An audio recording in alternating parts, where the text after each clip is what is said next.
Bonjour à tous. Aujourd'hui, nous sommes le vendredi 29 août 2025 et notre ami Dmitry Orlov est de retour parmi nous. Bienvenue à nouveau, Dmitry. Heureux d'être à nouveau avec vous. Commençons par votre blog. Comment pouvons-nous en savoir plus à son sujet? Vous avez mentionné que vous travaillez sur un article beaucoup plus complet. De quoi s'agit-il et quand comptez-vous le publier?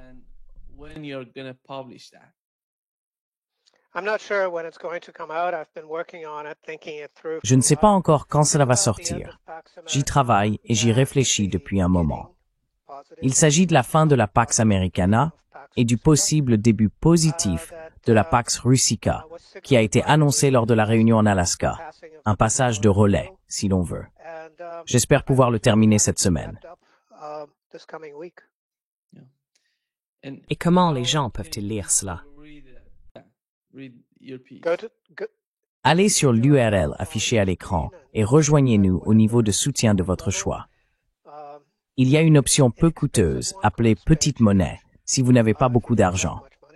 Rejoignez le club et vous aurez alors accès à tout ce que j'écris, ce qui est assez conséquent.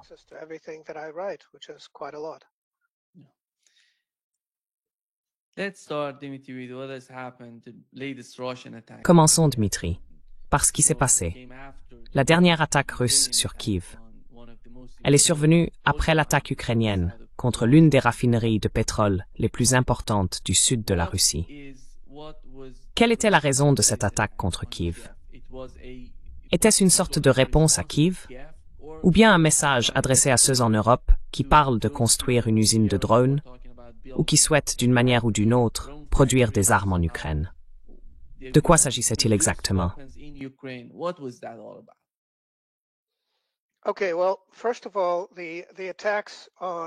D'accord. Tout d'abord, les attaques contre les raffineries de pétrole en Russie menées par le régime de Kiev n'ont pas vraiment eu beaucoup d'impact.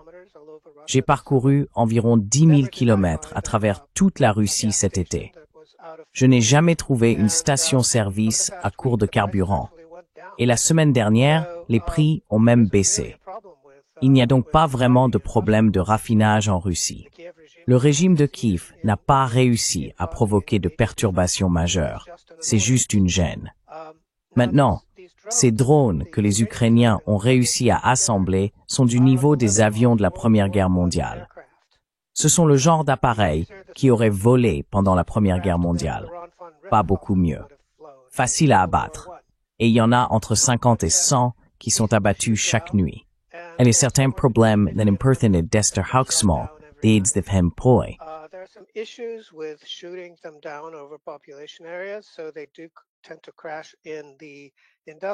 Donc, ils ont tendance à s'écraser dans les zones industrielles, où ils percutent souvent quelque chose qui prend ensuite feu. Il y a beaucoup de déchets inflammables dans ces secteurs. Les pompiers doivent donc intervenir rapidement pour éteindre les incendies. Mais ce n'est qu'une gêne. Voilà, c'est un point à garder à l'esprit. Les Ukrainiens, au mieux, ne font qu'ennuyer, et les Russes sont quelque peu agacés.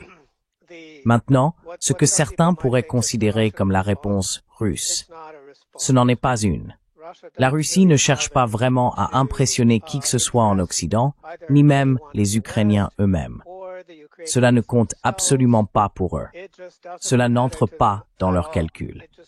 Et leur calcul, c'est qu'ils disposent de bons renseignements sur les endroits où les drones sont assemblés, et une fois qu'ils ont ces informations, ils agissent.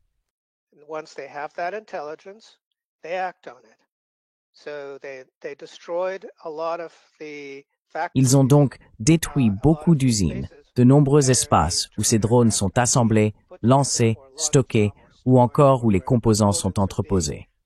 Tout cela est parti en flammes. Les Ukrainiens ont essayé d'abattre certaines des choses que les Russes leur lançaient, sans succès, et certains des missiles de défense aérienne ont touché des immeubles d'habitation. Et bien sûr, cela a été attribué aux Russes. Mais c'est le régime de Kiev qui détruit ses propres immeubles, comme d'habitude. Rien de nouveau. Ils continuent à le faire à chaque fois. Leurs équipes de défense aérienne ne sont tout simplement pas très compétentes et elles utilisent du matériel qui n'est pas très performant. Beaucoup de ce matériel est détruit dans le processus. Mais ce qu'il provoque, c'est du tir ami, des dommages collatéraux sur leur propre camp. Et c'est ce qui s'est réellement passé.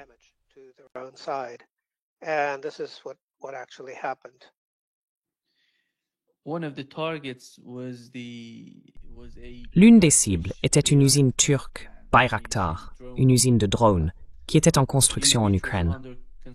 Dmitri, lorsque nous parlons de la Turquie, nous pensons d'une certaine manière à Erdogan, comme quelqu'un qui veut jouer sur les deux tableaux. Mais comment voyez-vous le rôle de la Turquie aux côtés de l'Azerbaïdjan?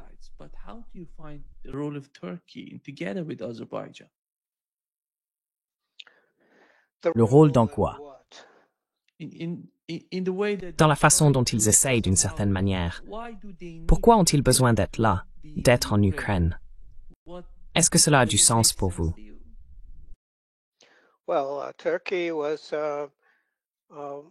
Eh bien, la Turquie jouait en quelque sorte sur les deux tableaux, en obtenant de l'argent grâce à la vente d'armes aux Ukrainiens. Et ces armes se sont révélées inefficaces. Les drones Bayraktar ont joué un rôle limité au début du conflit. En 2022, ils ont été pendant un certain temps considérés comme une sorte d'arme magique. Game changer est le terme idiot que tout le monde essaie d'utiliser. Mais cela n'a rien changé, cela n'a rien bouleversé. Ils se sont révélés plutôt inutiles. Et ils continuent dans cette voie pour une raison quelconque. Je ne sais pas pourquoi, mais ce n'est vraiment pas très significatif.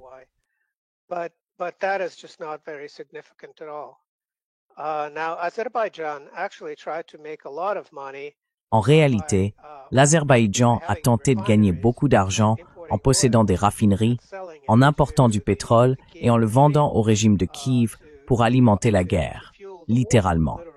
Et les Russes ont récemment détruit leurs raffineries, ce qui a fortement contrarié les Azerbaïdjanais. Mais ils ont de nombreuses raisons d'être mécontents à ce stade, et être contrariés ne va pas les aider. Ils sont actuellement en grande difficulté, tant sur le plan politique qu'économique. Et le fait d'être simplement très contrariés et déraisonnables ne leur sera d'aucune utilité. La Russie ne va donc pas permettre que cette concession azerbaïdjanaise au profit du régime de Kiev se poursuive. C'est évident.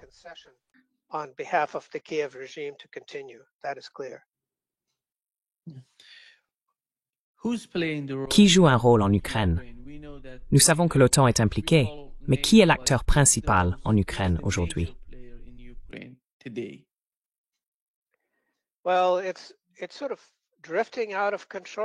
Eh bien, la situation semble un peu hors de contrôle en ce moment.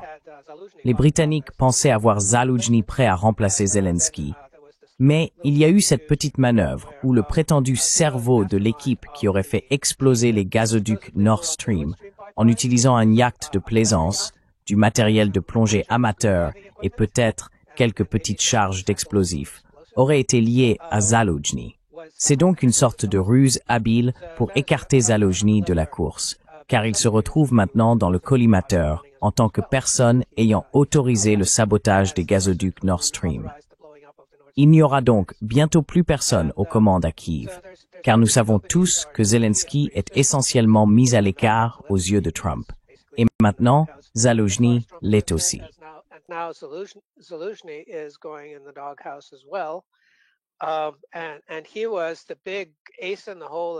Et il était l'atout majeur aux yeux des Britanniques. Ils l'ont soigneusement cultivé et préparé pour qu'il devienne leur homme à Kiev. Et j'imagine que ça ne va pas si bien se passer. Mais toute l'affaire du gazoduc Nord Stream, comme l'a révélé Seymour Hersh, a été orchestrée par des Navy SEAL sur ordre direct de Joe Biden. Mais maintenant que tout va être attribué à ces touristes ukrainiens, ou peu importe, sur un yacht de plaisance, il s'avère que, les Américains vont désormais jouer un rôle positif. Ils vont investir de l'argent pour restaurer le Nord Stream.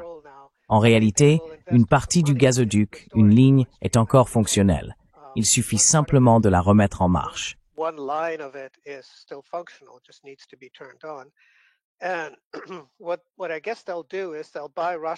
Et ce que je suppose qu'ils feront, c'est acheter du gaz russe à l'entrée du gazoduc et le vendre aux Allemands à la sortie, sans ainsi violer aucune sanction et en ajoutant une petite surtaxe sur les frais de transport, si vous voulez.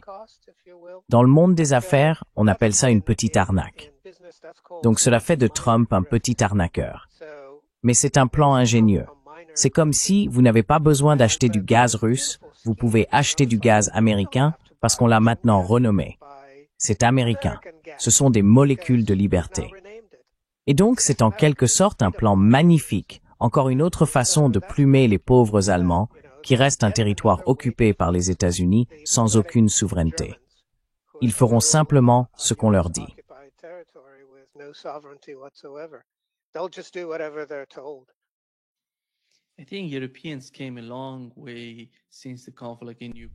Je pense que les Européens ont beaucoup évolué depuis le début du conflit en Ukraine. Nous n'avions pas vu ce genre de comportement de la part des Européens, même pendant la guerre froide. Et vous voyez la Finlande, la Suède et la Suisse.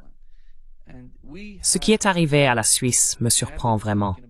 Et nous avons entendu Medvedev dire que si l'Autriche rejoint l'OTAN, il y aura des mesures de rétorsion de la part des Russes. Que se passe-t-il dans l'esprit des Européens? Pourquoi investissent-ils autant dans ce qui se passe en Ukraine, ce qui ne semble logique pour personne? Cela ne leur profite pas. Cela ne leur a pas profité.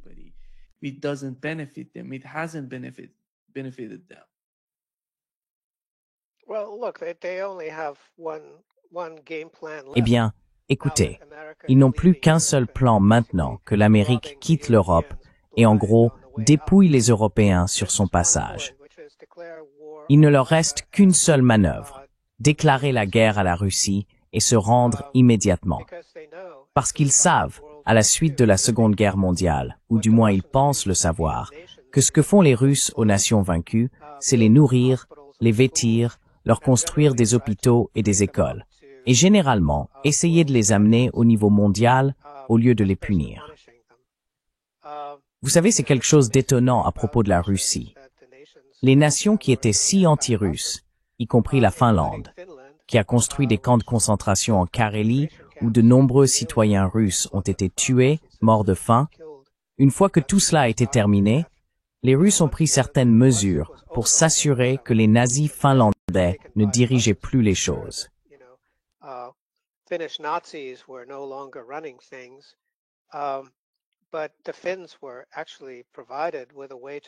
Mais les Finlandais ont en réalité eu la possibilité de restaurer un semblant de souveraineté dans leur pays.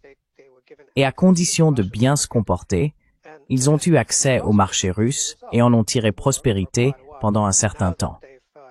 Maintenant qu'ils ont rejoint l'OTAN et sont devenus si farouchement anti-russes, ils ont tout gâché et se retrouvent dans la misère. Et au lieu d'avoir des touristes russes qui font leurs achats en Finlande, ce sont des voleurs finlandais. Non pas qui font leurs courses, mais qui volent. C'est devenu une véritable épidémie. Voilà un exemple typique. La même chose s'est produite en Pologne. Après toutes les aventures polonaises avec Hitler, Pilsudski, Hitler et tout cela, après que les Russes ont perdu beaucoup de soldats en libérant la Pologne des troupes hitlériennes, la première chose qu'ils ont faite a été d'envoyer beaucoup de nourriture et de médicaments et de travailler à la reconstruction et à l'aide de la Pologne.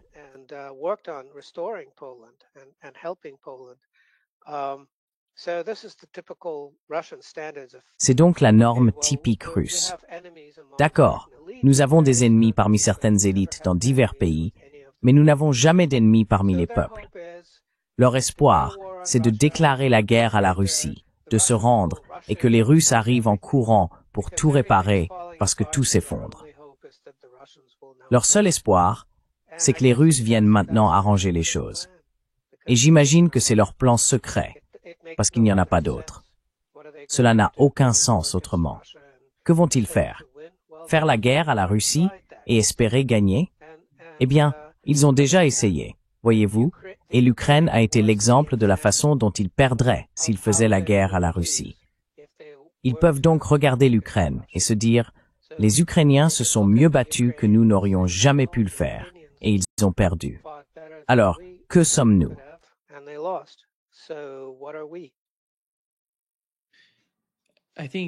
Je pense que le point que vous avez soulevé est très important pour comprendre l'état d'esprit du président russe, du moins et de son administration, semble-t-il. Il a dit que nous n'avons pas d'États ennemis, nous avons des élites ennemies. Il a établi ce genre de distinction entre l'opinion publique et les élites qui détestent la Russie.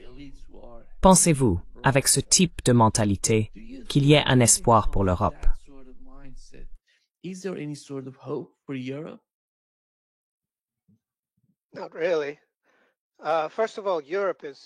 Pas vraiment. Tout d'abord, l'Europe est en quelque sorte épuisée en termes de population. Si vous regardez les grandes villes européennes, ce ne sont plus vraiment des villes européennes.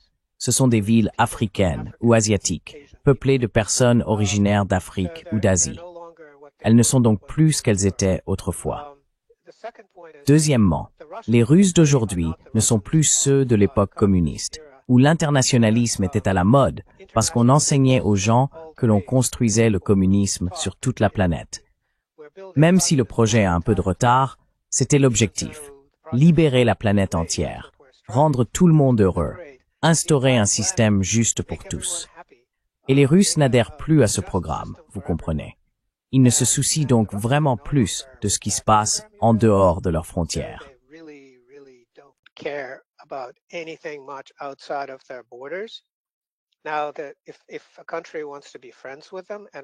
Maintenant, si un pays veut être ami avec eux, veut être utile et a quelque chose à offrir, comme la Chine, l'Inde, l'Iran, par exemple, même la Turquie ou le Bangladesh, alors bien sûr ils travailleront avec lui et maintiendront de bonnes relations, des liens économiques, tout cela.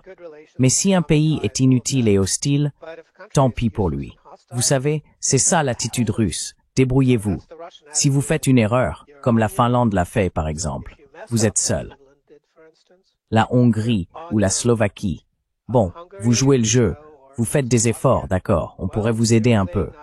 Mais n'imaginez jamais que vous allez simplement vous asseoir sur notre dos, balancer vos pieds, mâcher du chewing-gum et que tout sera merveilleux. C'est pareil, par exemple, avec l'Azerbaïdjan et l'Arménie. Peu importe pour la Russie ce qu'ils font. En réalité, la plupart des Russes s'en fichent. Oubliez ça.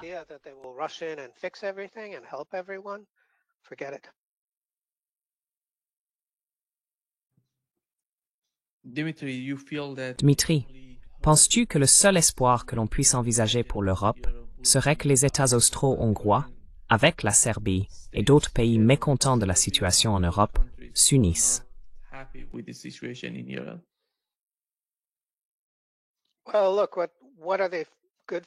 Eh bien, regardez, à quoi servent-ils vraiment du point de vue de la Russie? De quoi la Russie a-t-elle besoin en Serbie, par exemple? Eh bien, il y a du fromage de chèvre, c'est-à-dire de la feta serbe, très savoureux. Je ne peux pas citer un autre produit serbe que l'on trouve facilement dans un supermarché russe. Qu'est-ce que la Serbie fabrique d'autre dont la Russie aurait vraiment besoin?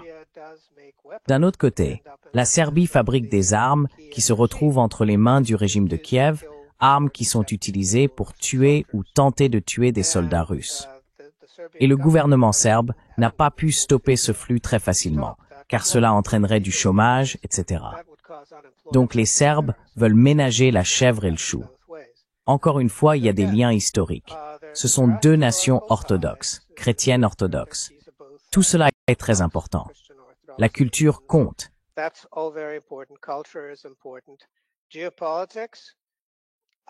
La géopolitique, ce n'est pas si important pour la Russie. Ce n'est pas si essentiel. Je ne pense pas que la Russie prendra beaucoup de risques. Elle ne risquera pas la vie de soldats russes, je vous l'assure, pour la Serbie. Cela n'arrivera tout simplement pas. Et donc malheureusement, les Serbes sont livrés à eux-mêmes. Et malheureusement, ils ont été utilisés comme boucs émissaires, en quelque sorte comme des proxys pour les Russes, à une époque où la Russie était faible. C'était tout le sens de l'attaque de l'OTAN contre la Serbie. C'était comme une attaque d'entraînement contre la Russie. Et cela est bien sûr très regrettable. La Russie ne pouvait pas vraiment être d'une grande aide à l'époque. Elle a fait ce qu'elle a pu. Mais tout cela appartient vraiment au passé. Et je ne pense pas qu'il y aura beaucoup d'efforts du côté russe. Encore une fois, vous savez, la Russie conserve ses ressources stades et s'occupe de ses propres ressources.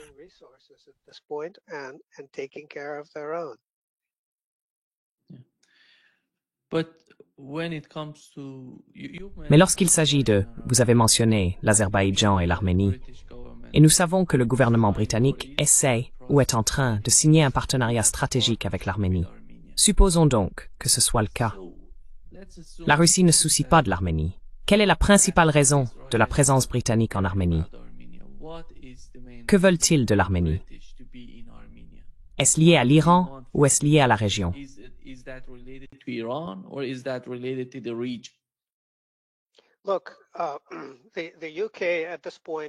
Écoutez, le Royaume-Uni à ce stade, ce n'est plus une puissance mondiale. Sur le plan économique, il est mort.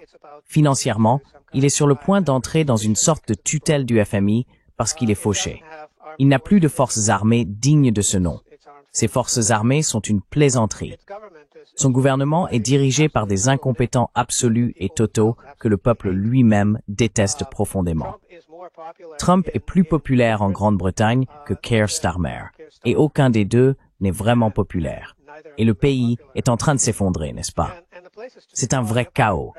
Ce qui leur reste, c'est la capacité d'être une nuisance à l'international. Ils ont encore cette tradition de services spéciaux, d'hommes mystérieux qui courent partout dans le monde pour semer le trouble.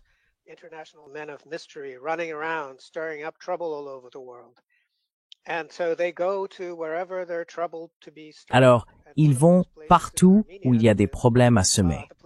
Et l'un de ces endroits, c'est l'Arménie. Parce que ce pays est dirigé par un traître du nom de Nikol Pachinian, vous savez, un protégé de Soros, qui a essentiellement été envoyé là-bas pour détruire le pays et le livrer à la Turquie. Et il semble réussir dans cette tâche. Voilà ce que font les Britanniques partout où ils essaient d'intervenir. En gros, leur objectif aujourd'hui est simplement de se prouver à eux-mêmes et au monde qu'ils existent encore. C'est pour cela qu'ils essayent d'être une sorte de menace, parce que sinon, tout le monde finirait par oublier qu'ils existent tout court.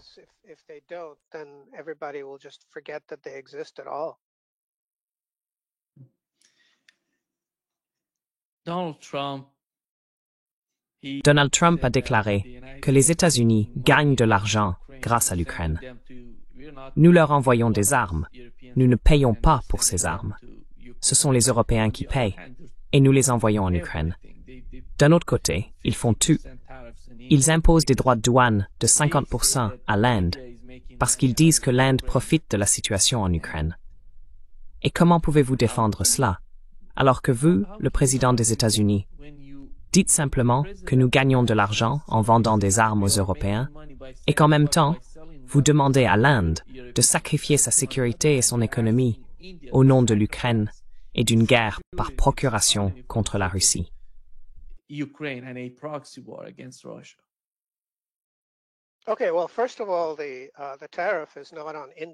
D'accord. Tout d'abord, le tarif douanier ne vise pas l'Inde. Il vise les consommateurs américains de produits indiens. C'est une taxe déguisée sur le consommateur américain. Les Indiens pourraient perdre quelques ventes, mais au profit de qui? Pas des Américains. Donc les Américains devront acheter les mêmes produits, mais provenant d'un autre pays, car ils ne peuvent pas rivaliser avec les salaires et la productivité indiens. La raison pour laquelle Trump utilise ces tarifs comme un bâton pour frapper d'autres pays, c'est d'abord une manœuvre de relations publiques. Ensuite, c'est l'un des rares leviers qu'il peut contrôler. Il peut imposer des tarifs et le Congrès reste les bras croisés. Il a été envisagé de créer une nouvelle loi pour l'en empêcher, mais cela n'a abouti à rien, car il dispose encore d'une légère majorité au Congrès.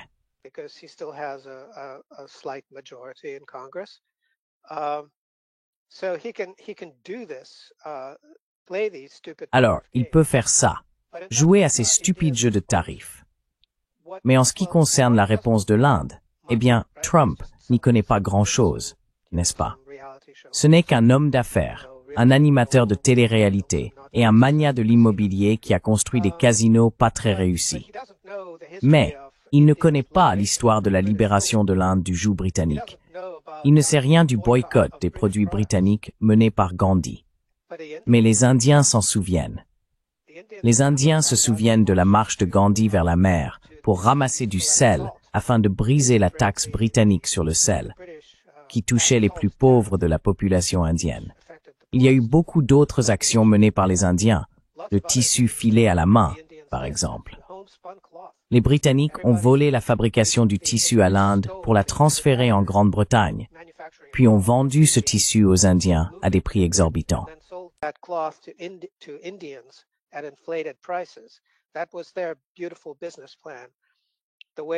C'était leur magnifique plan d'affaires. La manière dont les Indiens l'ont contourné, c'est qu'ils ont commencé à filer et tisser leur propre tissu fait maison et à porter ces vêtements faits main, annulant complètement tout le syndicat britannique basé sur le textile. Et cela a coûté très cher aux Britanniques. Donc, c'est une répétition. C'est quelque chose qui fait partie de la culture indienne. Ils peuvent simplement le ressortir, se souvenir de la façon dont cela a été fait auparavant, et repenser en se disant « Nous sommes le pays qui a détruit l'Empire britannique. » D'accord? Alors, maintenant, c'est à notre tour de détruire l'Empire américain. Voilà, c'est une répétition. Et ils sont tous impatients de le faire. C'est quelque chose de très réaliste, encourageant et valorisant dans lequel ils s'engagent.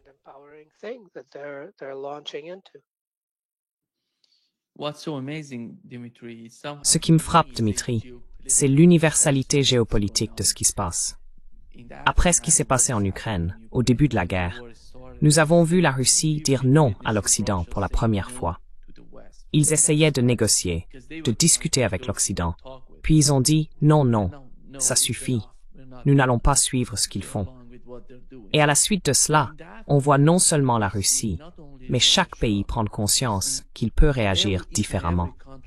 Il y a certaines limites. Vous savez, les États-Unis ne peuvent pas faire ce qu'ils veulent contre Waterfilling.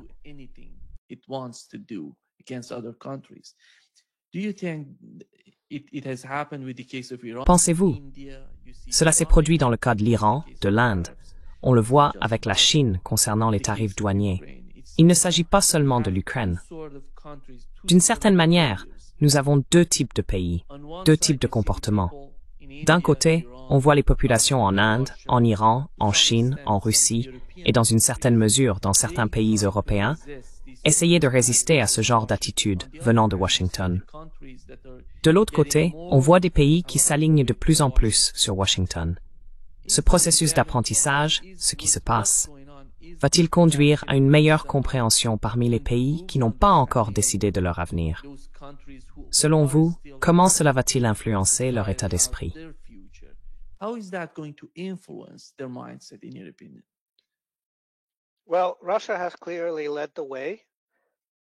Eh bien, la Russie a clairement montré la voie.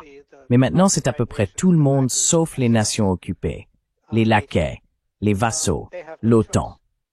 Ils n'ont pas le choix. Ils ont essentiellement des troupes américaines stationnées sur leur territoire. Et celui qui stationne ses troupes chez vous, vous dicte votre conduite et peut renverser votre gouvernement, ou même pas le renverser, mais simplement l'annuler. Donc, il y a un certain nombre de pays qui sont juste coincés. Ils sont impuissants. Ils ne peuvent pas résister. Et c'est la majeure partie de l'Europe à ce stade. Et le reste du monde passe simplement à autre chose.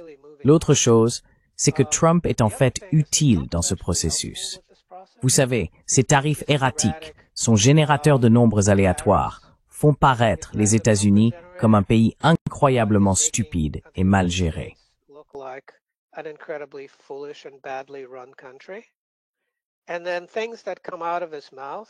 Et puis, il y a les choses qui sortent de sa bouche, comme à un moment donné, il s'est levé et a dit devant les caméras et dans un micro que les dirigeants mondiaux, je ne le cite pas mot à mot, mais je pense que c'est à peu près exactement ce qu'il a dit. Les dirigeants mondiaux font la queue pour m'embrasser le derrière. Ce n'est pas un langage diplomatique. La plupart des gens qui atteignent un certain niveau dans leur carrière, où ils sont autorisés à parler publiquement à des représentants d'autres pays, apprennent quelque chose qu'on appelle l'étiquette. Je sais que c'est un choc pour les Américains d'entendre ce mot, parce qu'ils ne l'ont jamais entendu auparavant. Aucun d'eux n'a jamais fréquenté une école qui propose un cours d'étiquette. Ils ont tout simplement aucune idée de ce que c'est. Mais c'est très important. Et là, vous avez ce soi-disant leader du monde libre, ce qui ressemble à une blague aujourd'hui, qui n'a aucune notion d'étiquette, qui parle de dirigeants mondiaux en train de lui embrasser le derrière.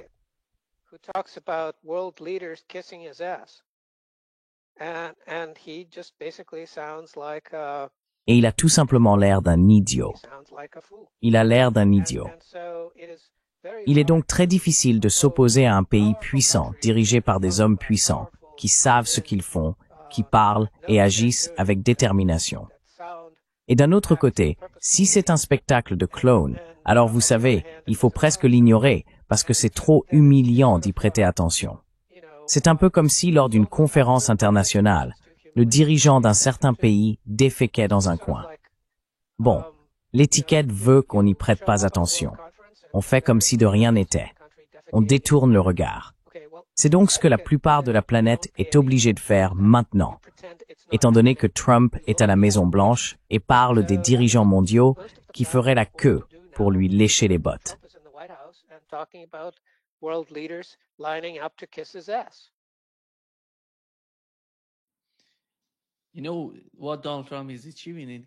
Vous savez, ce que Donald Trump accomplit dans le cas de la Chine et de l'Inde est incroyable, car ces deux pays se rapprochent comme jamais auparavant. Nous n'avons jamais vu une telle proximité auparavant. Et pensez-vous que l'Inde, nous avons déjà parlé de l'Inde, qu'est-ce qui se passe dans l'esprit des Indiens lorsqu'ils voient les États-Unis faire autant d'efforts envers eux? Alors que la vice-présidente des États-Unis a déclaré « Nous ne pouvons pas aller aussi loin contre la Chine, car il y a beaucoup de choses à prendre en compte. Mais quand il s'agit de l'Inde, nous pouvons aller aussi loin. Nous pouvons leur mettre beaucoup de pression. » À votre avis, comment cela va-t-il influencer l'état d'esprit indien?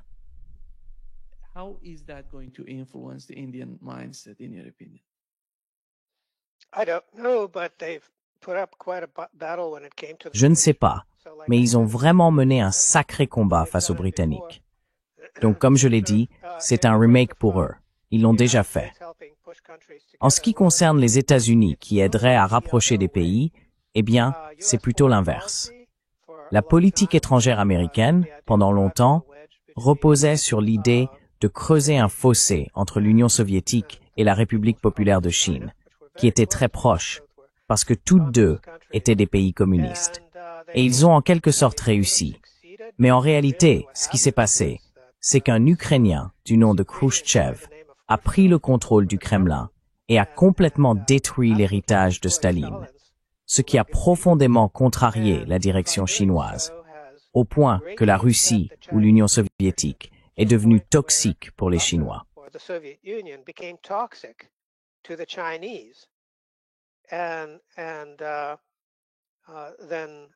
Puis, Gorbatchev est arrivé et s'est envolé pour la Chine pendant l'épisode de la place Tiananmen, qui était une première tentative de révolution de couleur en Chine.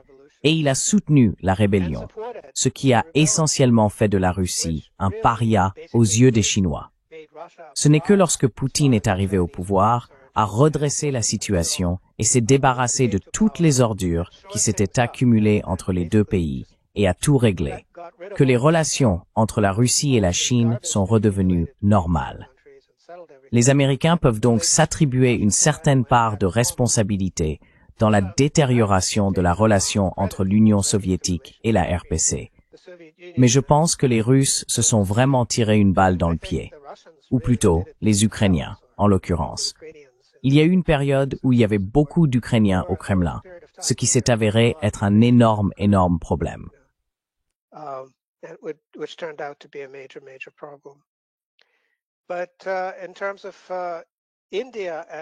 Mais en ce qui concerne l'Inde et la Chine qui acceptent de coopérer, c'est un développement naturel. Et je pense qu'à ce stade, il y a une chance qu'ils renforcent leurs relations. La grande question, c'est que ces deux pays sont concurrents à certains égards. Les Indiens peuvent assembler des iPhones tout aussi bien que les Chinois. D'un autre côté, ils coopèrent parce que les Indiens qui parlent anglais, beaucoup d'entre eux, sont bien meilleurs pour fournir des services, alors que le service chinois, pour tous les produits manufacturés que la Chine exporte, est assez médiocre. Tout l'équipement et les autres produits fabriqués en Chine qui arrivent, la documentation est médiocre et le service est inexistant. Donc la Chine et l'Inde pourraient très bien travailler ensemble, la Chine fabriquant les produits et l'Inde assurant le support technique. Ce serait une relation formidable et ils devraient vraiment s'y atteler.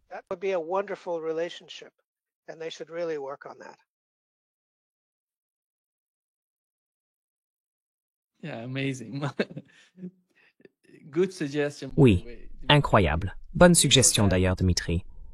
Nous savons que la Russie, l'Iran, la Corée du Nord, la Biélorussie, la Serbie, de nombreux pays, iraient en Chine pour le grand défilé chinois. Quel est le ressenti de la Chine par rapport à tout cela? Ce n'est pas seulement une question du Moyen-Orient et de l'Ukraine. On observe la même chose au Venezuela. Les États-Unis aggravent d'une certaine manière la situation. Ils essayent de mettre beaucoup de pression sur la présidence vénézuélienne. Comment percevez-vous la façon dont la Chine considère ce qui se passe?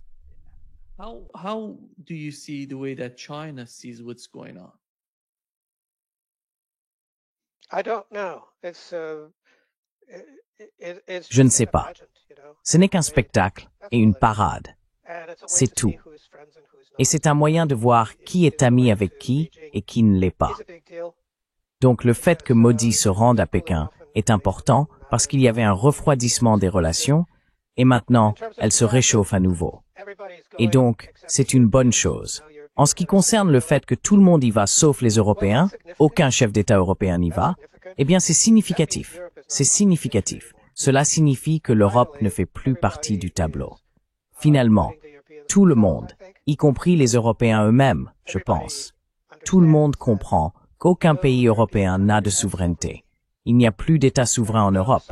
Ils sont tous des vassaux, des laquais et des crypto-colonies.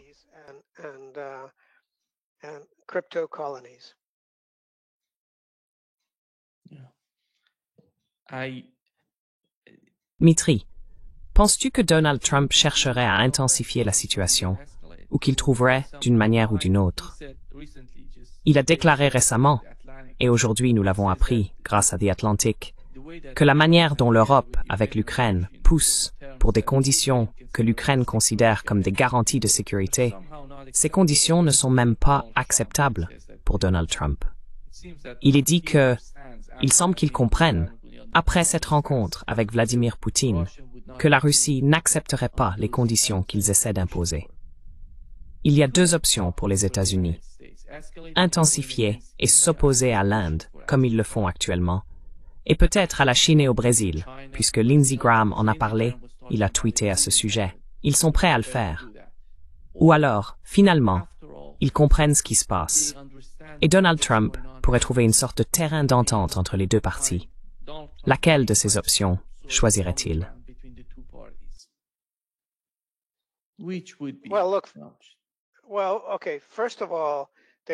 Bon, d'accord. Tout d'abord, j'ai dit plus tôt qu'il existait un jeu à boire, où chaque fois que les experts disent « cessez le feu », on boit et on finit complètement ivre, sans s'en rendre compte. Eh bien, fini le cessez-le-feu. Ce cliché est usé jusqu'à la corde. Le nouveau, c'est garantie de sécurité. Donc maintenant, chaque fois qu'ils disent « garantie de sécurité », on boit et on finit ivre avant même de s'en apercevoir. Voilà le nouveau jeu à boire. C'est tout. En ce qui concerne qui peut offrir à l'Ukraine, ou à l'ex-Ukraine, ou à ce qu'il en reste, une garantie de sécurité, il n'y a qu'un seul pays au monde qui puisse le faire. C'est la Russie.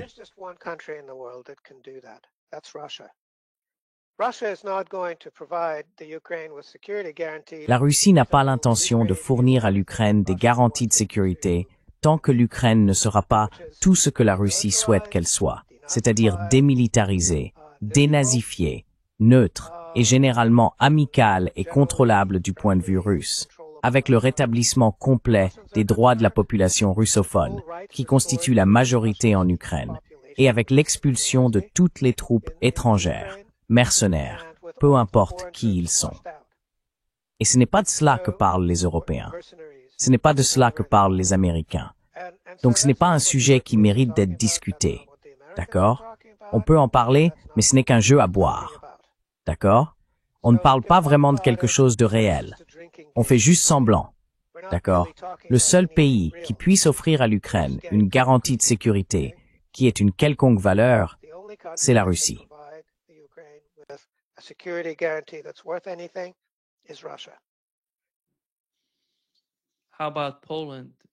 Qu'en est-il de la Pologne, de la Roumanie, de la Hongrie et de ces pays qui, je crois, ont des minorités en Ukraine? Ils sont importants pour l'avenir de l'Ukraine, en particulier pour la partie occidentale du pays.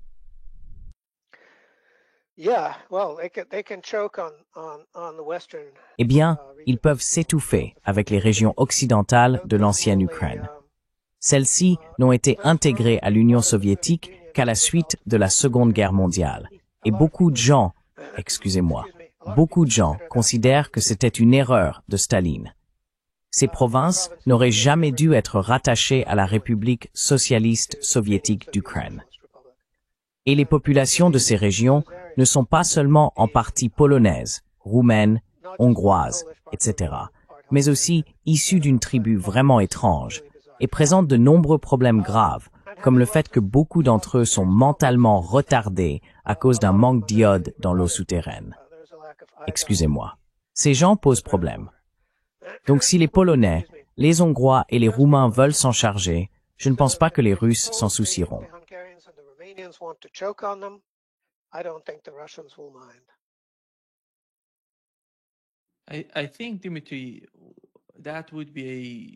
Je pense, Dimitri, que ce serait une initiative très importante si tous ces pays frontaliers de l'Ukraine se réunissaient et discutaient ensemble. Penses-tu que cela pourrait arriver? Ou bien l'influence des États-Unis et de l'OTAN est-elle si forte sur ces pays qu'ils ne seront pas disposés à se rassembler et à dialoguer avec la Russie?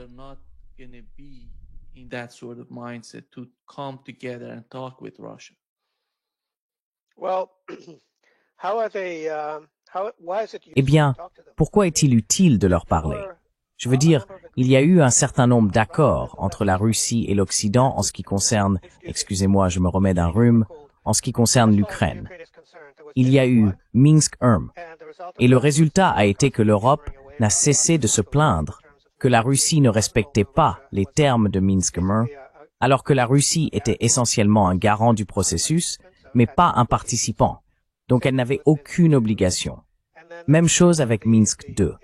Et puis il y a eu les accords d'Istanbul qui ont été tout simplement abandonnés. Alors combien de tentatives ces clones auront-ils avant que la Russie ne dise « plus d'accords pour vous ». Je veux dire, on voit que l'armée russe fait un travail tout à fait respectable en détruisant l'armée ukrainienne, et l'OTAN n'a plus rien à offrir à ce stade. Donc si cela continue ainsi, à un moment donné, quelqu'un qui est vraiment aux commandes, probablement quelqu'un assis au Pentagone, dira « cela ne sert à rien », d'accord?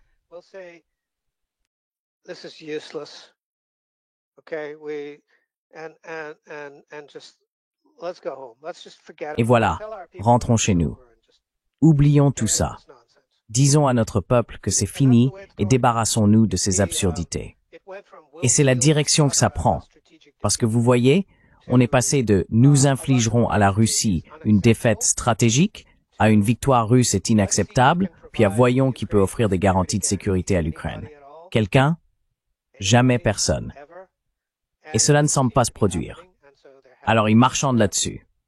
Mais on est aussi passé des États-Unis qui envoyaient beaucoup d'armes et d'argent au régime de Kiev, aux Européens à qui l'on dit qu'ils doivent mettre la main à la poche et envoyer des armes aux Ukrainiens, puis aux Européens qui disent « eh bien, on n'a plus vraiment d'argent. On va bientôt être dans le rouge avec le FMI. On est fauché et on ne peut plus continuer comme ça. »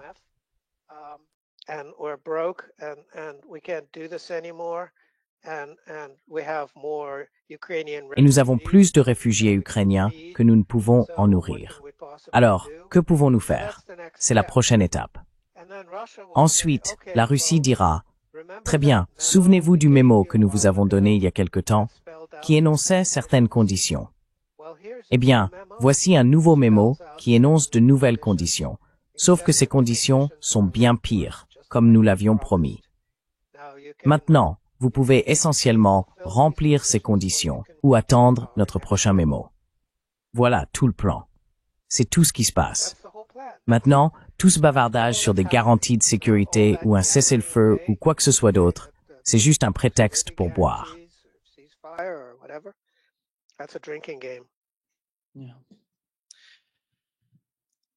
Oui, merci beaucoup, Dmitri, d'être avec nous aujourd'hui. C'est un grand plaisir. Merci, merci beaucoup. Au revoir. Et avant de partir, dites-nous votre site web. L'URL s'affiche à l'écran. Très bien. Veuillez vous y rendre, vous inscrire et rejoindre la discussion. Il y a généralement des échanges très intéressants et animés, et lisez mes articles. C'est ce que je vous recommande vivement. That's what I highly recommend. Thank you. See you soon, Dimitri. Thank you. Bye-bye. Okay, bye-bye. Merci. À bientôt, Dmitri. Merci. D'accord, au revoir.